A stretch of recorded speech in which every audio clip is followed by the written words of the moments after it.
तो दोस्तों आज मैं आप लोगों को कक्षा 10 की गणित की प्रश्नावली 9.1 का चौथा प्रश्न बताने जा रहा हूं, जो कि प्रश्न है भूमि के एक बिंदु से जो मीनार के पाद बिंदु से 30 मीटर की दूरी पर है। ठीक है, तो मीनार के शिखर का उन्नयन कोण 30 डिग्री है। तो मीनार की ऊंचाई हमें ज्ञात करनी है। ठीक है, मीनार की ऊंचाई हमें ज्ञात करनी है, इसमें और ज़्यादा कुछ नहीं करना है, सिर्फ प्रश्न पहले देखिए।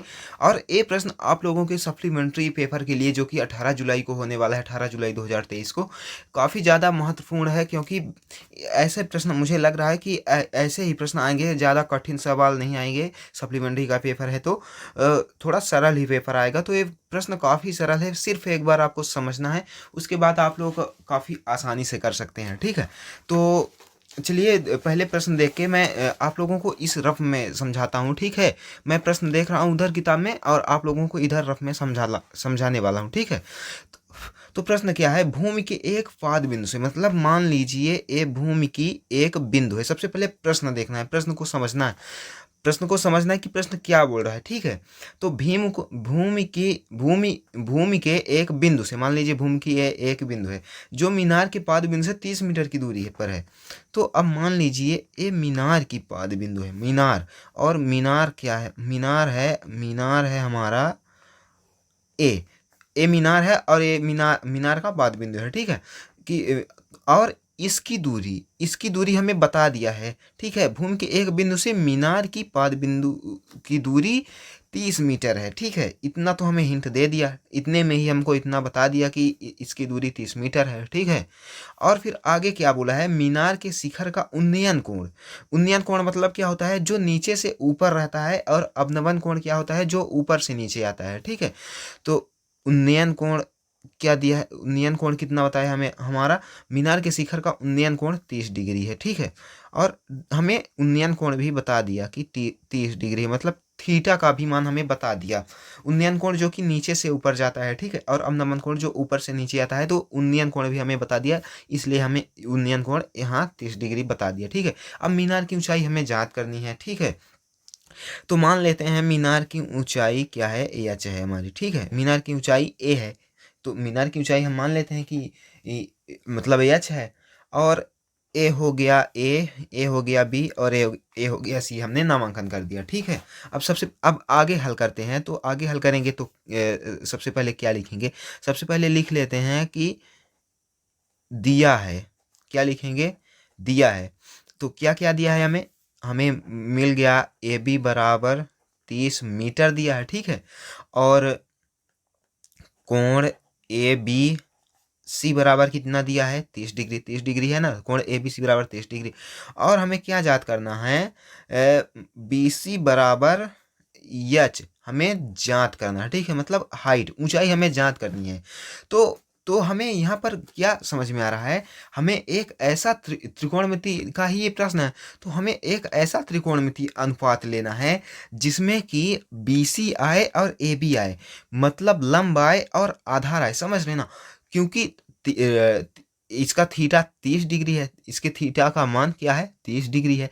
तो हमें एक ऐसा वो लेना है त्रिकोणमिति अनुपात जिससे कि लंब भी आए और ये आधार भी आए। ठीक है, तो ऐसा क्या होगा, टेन थीटा होगा। ठीक है, टेन थीटा टेन थीटा का मान कितना होता है, लंब बटे आधार ही होता है। तो मान लीजिए ये लंब है और ये आधार है, तो टेन थीटा का ही मान क्या होता है, लंब बटे आधार।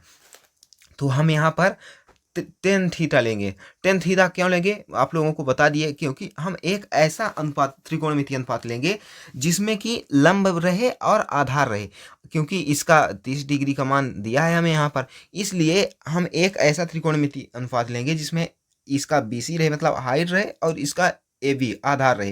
ये दोनों हाइट हमें ज्ञात करनी है। ठीक है, तो जब हम इतना कर लेंगे तो टेन टेन थीटा हम लेंगे। टेन थीटा का मान क्या होता है, लंब बटे आधार।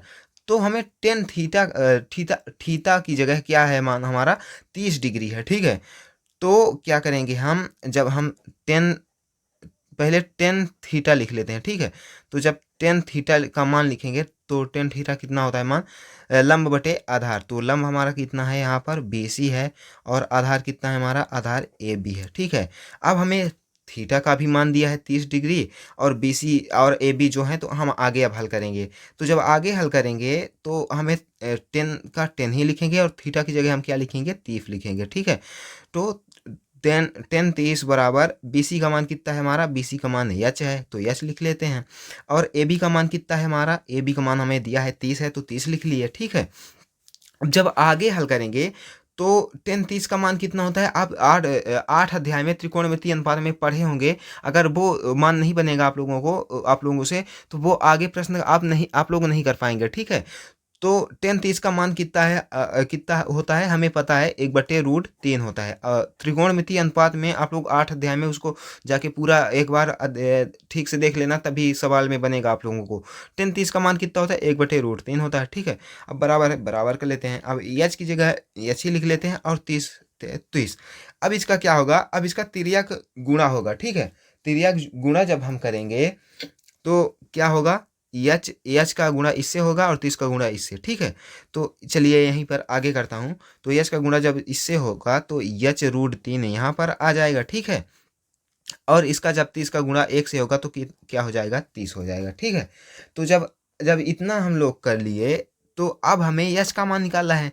तो जब यश का मान निकालेंगे तो ये गुणे में है यहाँ पर, तो उस साइड जाएगा तो बटे में हो जाएगा। ठीक है, तो जब एच का मान निकाल रहे हैं, हम एच का मान निकालेंगे तो √3 को उस साइड भेजना पड़ेगा नॉर्मली तौर पर। तो जब इस साइड गुणे में है तो उस साइड जाएगा तो क्या हो जाएगा, बटे में हो जाएगा। ठीक है, तो 30 बटे क्या हो जाएगा हमारा, 30/√3 हो जाएगा।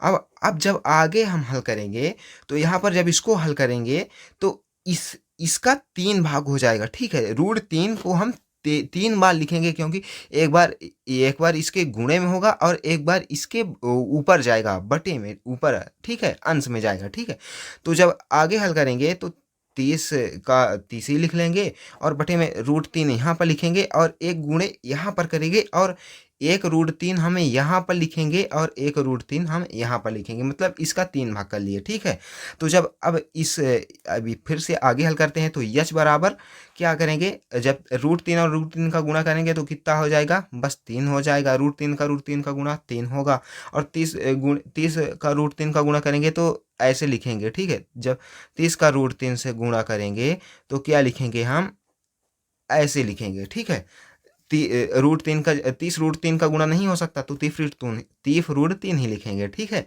अब जब 3 का हम 30 को काटेंगे 3 से तो कितना होगा हमारा, 10 होगा। तो यच बराबर कितना आ गया, 10 और √3, 10√3। तो यच बराबर क्या हो गया, यच बराबर हो गया 10√3। मतलब कि हमारा क्या बोला है यहाँ पर, मीनार की ऊंचाई। ठीक है, तो एच बराबर √3 आ गया, तो BC बराबर कितना लिए थे हम, BC बराबर एच लिए थे।